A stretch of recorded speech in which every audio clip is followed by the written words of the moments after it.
And you became involved fairly early on in some aspects of college work. How did that come about? Well, through the trauma side of it. When I was doing my trauma training in the US, there was a novel course involved, and it would seem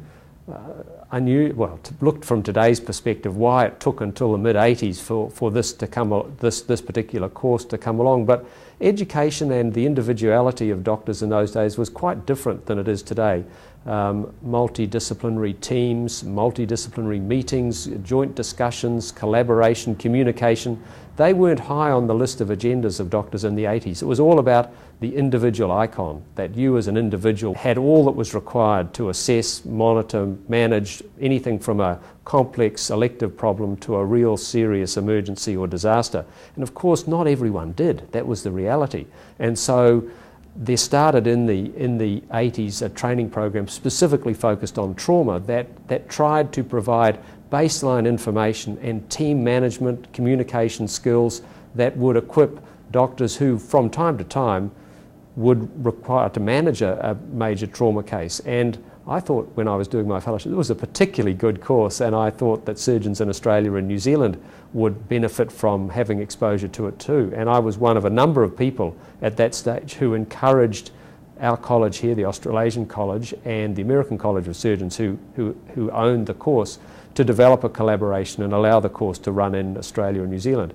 And I was part of the inaugural group that started doing that course and running that course in late 1988 at the college, from that time on I was heavily involved in a sort of a subset of college activities which related to the running and organisation of that course program. And in many respects it was sort of like a primer for governance, because we had to govern the course and at the same time we had to operationalise it, and I got to know a little bit about the difficulties of governance and dealing with how an organisation like the college work and the practicalities of operational work, actually making sure that things actually happened at the workplace. So, you know, I've done that for many years, but it started in 1988, and that was my introduction to the college. But did you see yourself at that stage taking college involvement further, standing for council and so on?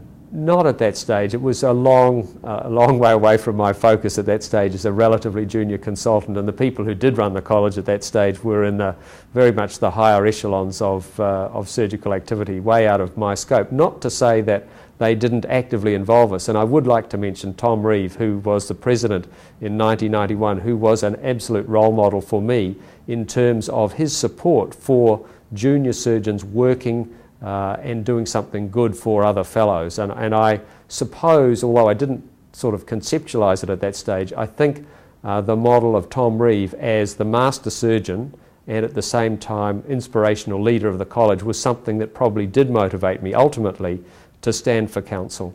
One has no idea at the time whether an individual is likely to get on, and I certainly stood for council thinking that this would be merely a signal to the voter numbers, to the electorate, that I was interested in council, and maybe perhaps a sign that it would be useful for me to apply again, or possibly a sign that I didn't have favour with my fellows. And to very much my surprise, I did get elected onto council the very first time, and I'm quite sure that actually was in part due to my earlier activity with many fellows and teaching many fellows on some of the courseworks that I'd done, because they were aware of me and perhaps thought that I might have a role on council. So I got on to council sooner than I expected, and very rapidly, as perhaps one might have expected, I was moved into the area that dealt with coursework and education.